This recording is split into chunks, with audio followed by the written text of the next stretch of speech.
Hello everyone, I'm Jason Holden Jones and this is the South African simGT series.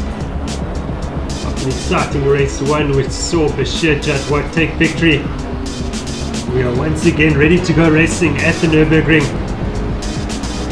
Jadwat will once again start from pole position ahead of Boyd Bryson as he did in race 1. Raging Bull Motorsports' Jonathan Mokotsi starts his Mercedes-Benz from 3rd position, much better qualifying performance by him. Jordan Charette leads teammate Jason Osmeyer in 4th position. Chris Heineke, the first of the HRT, starts from 6th position. Marcus Steyn from 7th. Philip Larticon in the McLaren from 8th. Cat James, the first of the GT class drivers, starts from 9th position. Ahead of Jason Holden Jones in the Lotus Evora, who completes the top 10. Gabriel So, the second of the GT class drivers, starts from 11th. Ahead of Chris Brown in the Canal Racing BMW.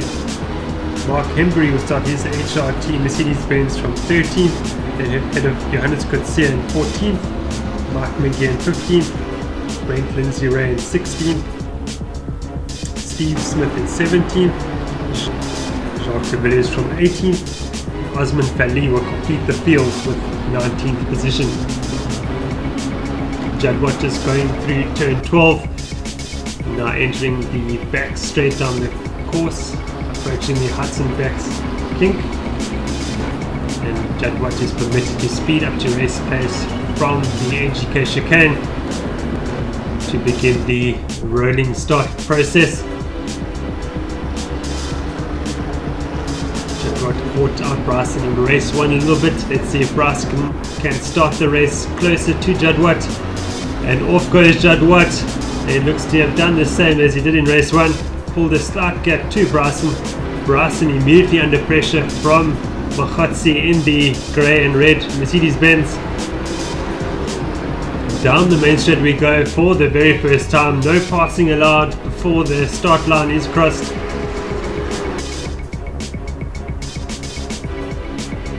On the background, Charette having a go at Mokotsi. Up the inside he goes. Number 7 Rev Limit Racing Nissan of Charette has gone up into 3rd position. Mokotsi immediately trying to fight back, looking for the switchback. He's going for the move. Oh, they made slight contact. Charette has kept it pointing in the right direction, but he will lose out to teammate Osmeyer. Through goes Osmeyer into 3rd position. And Chris Heineke has also made up a place there. Yes, he is ahead of Mokotsi there in what must be 5th position.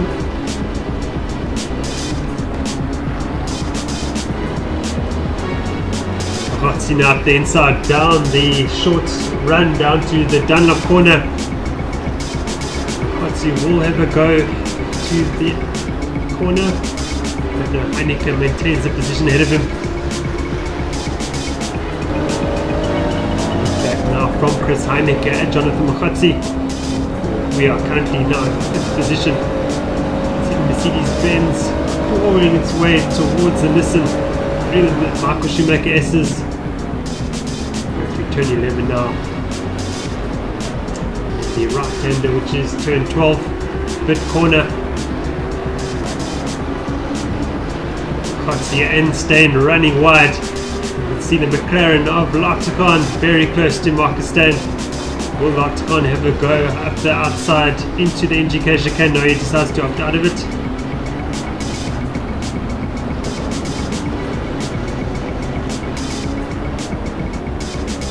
Larticon currently in 9th position. Will be looking to make his way up the order. And running very strong this season. So we now watch Johannes Coetzee. We also watch him on our in-rig footage, piloting the number 46 Rebel Ghostworks Nissan. We're alongside Hembry now, down the run, down the main straight towards Castro corner. Coetzee looks to have the move done. He's done so. Can Hembry come back at him through the Mercedes-Benz arena? Coetzee has done enough. Good move there. Hembry now coming under pressure from the purple skyline, and that is Mark McGee. McGee proving all the time throughout the season in the GT class, of course, and mixing it with the pro guys. Oh, slight mistake there by Coetzee. Can Hembry use that to his advantage? Coetzee retains their position through turn 6 and turn 7. We now look at Cat James, and Jason Holden Jones has got a run on him. Up the inside he goes, but the power that Nissan showing now, can the Lotus outbrake him into Dunlop corner? They've made contact. I would say that James turned into Jones there. Jones had every right to be there up the inside. We now look at Coetzee, very close to Cat James. We look at Chris Brown, who's all over Gabriel Rousseau. And the braking, we go into turn 11. Brown will be looking for a good drive onto the back straight.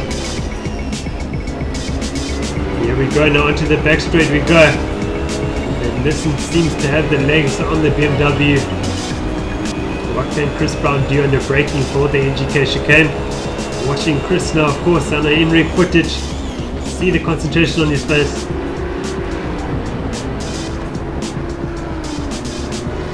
A bit later, Dennis Coetzee had a good run at Cat James in the braking for turn 11. And what a great move that is. Around the outside he goes, past Cat James.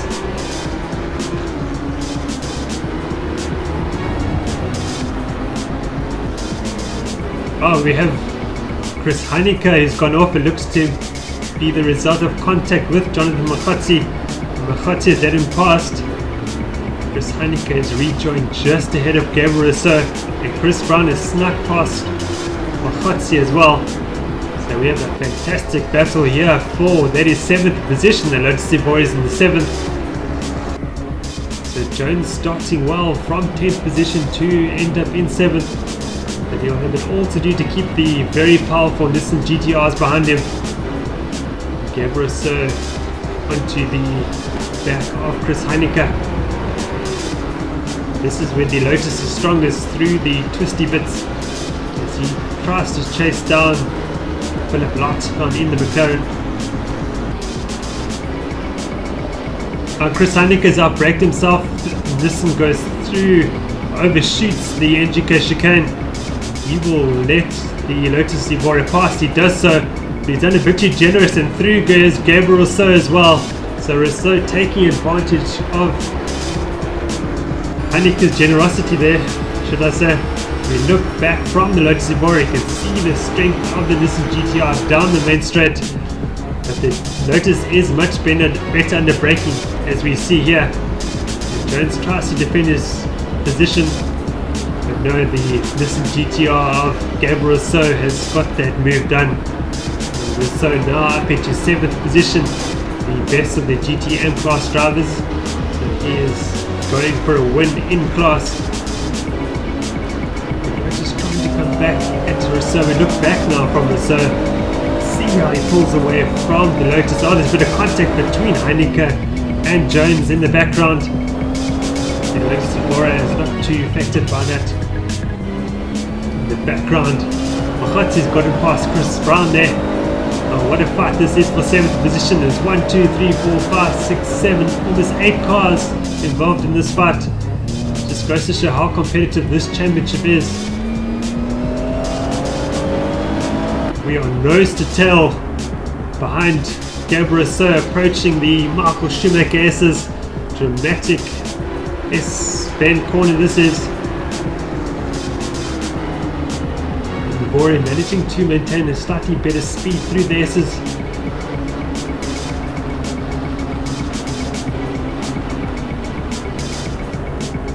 Got a Lotus, a Nissan, a Mercedes-Benz, a BMW, and another Nissan involved in this fight.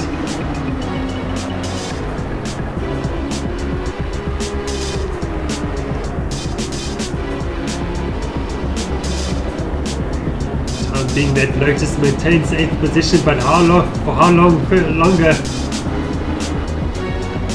Chris Brown has got a good run on Jonathan Mokotsi now.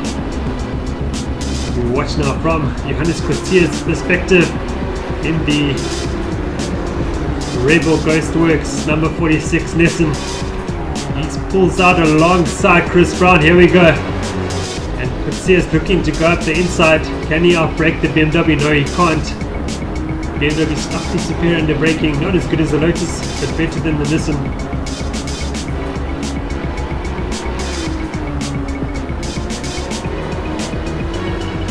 Oh, we have Johannes Coetzee turning around there. I was watching the in-ring footage as we see there, and suddenly Coetzee was in the opposite lock. Now it's been turned around, I think it was by this man, Cat James.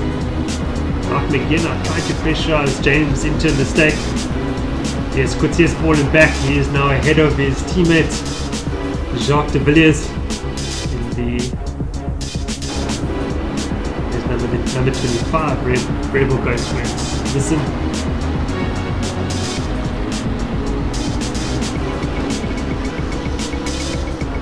Steve Smith in the number 49 Canal Racing BMW maintaining position ahead of his AM-class competitor, that is Bretton Zire.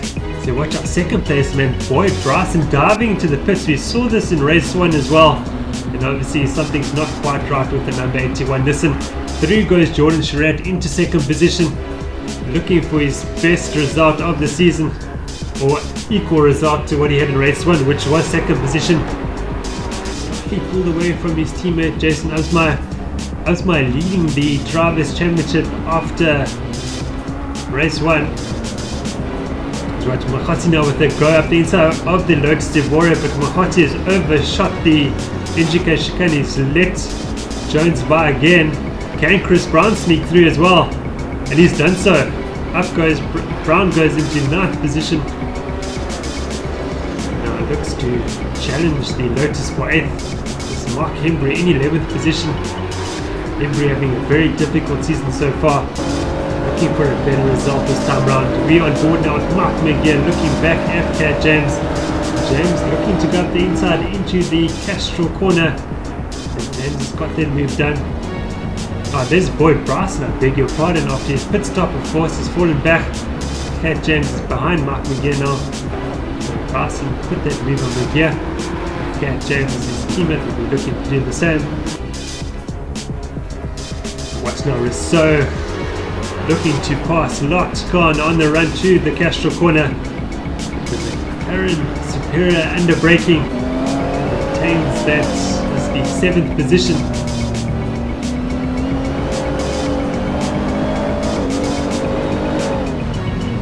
Up the inside, Rousseau goes, but Lotte Khan slams the door shut. The power of the Nissan GTR will get him alongside the McLaren into turn 11, turn 6 should I say. So Rousseau's gone for the move, and unfortunately the McLaren has turned in on him, and the McLaren and Nissan falling back there. We look at the 9th place battle, or 8th place battle should I say, and Chris Brown is up the inside of Jones under braking for the NGK chicane. Jonathan Mahotsi is right there as well, making it a 3-way battle. The Lotus has a sneaky look into the final corner, trying to attempt a pass, but the superior acceleration of the BMW moves Chris Brown into 8th position.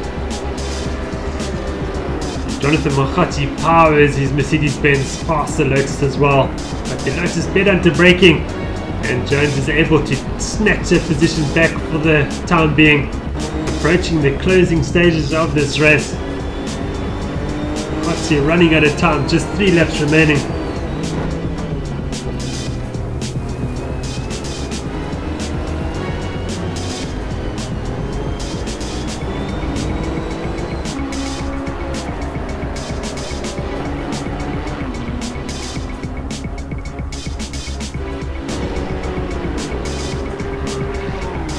Mahati trying to go around the Lotus Evora. Which car will be better under braking? This time the Mercedes-Benz has got it done. Good driving there by Jonathan Mahati in the number 80 car. But in the end it will be Bashir Jadwat who will make it a double victory for Squadro Ghostworks at the Nürburgring. Fantastic drive by Bashir Jadwat once again, dominating at the Nürburgring. 3v3 goes to take victory. Jordan Charette beats teammate Absmai 2-second position. A double podium result for Rev Limit Racing, as it did for race 1. Good result for them and some very valuable championship points earned. Solid drive for Marcus Steyn in his second of the Squadron Gross Works BMW, earns him 4th position ahead of Chris Heinecker, who will claim his strongest result of the season in 5th position. Philip Lartican has finished the McLaren in 6th position ahead of Chris Brown in 7th, Makotsi in 8th. In 9th, Boyd Bryson slipped by Jason Holden-Jones. Mark McGear will come through to take victory of the GT AM class. What a great result that is for him, fantastic drive. Cat James in 12th. 13th will be Brett Lindsay Ray. Here he is now, he just beats Gabriel Rousseau. Steve Smith will finish in 15th position. Johannes Coetzee comes through to take 16th. And then Mark Hembury in 17th. And Jacques de Villiers will finish in 18th. And then Osman Kali, who is a lap down in 19th position. Well, from me, Jason Holden-Jones, that's all we have for round 3 at the Nürburgring Grand Prix circuit. Thank you very much for watching, and please don't forget to subscribe to our YouTube channel. Until round 4 at Mugello, cheers for now.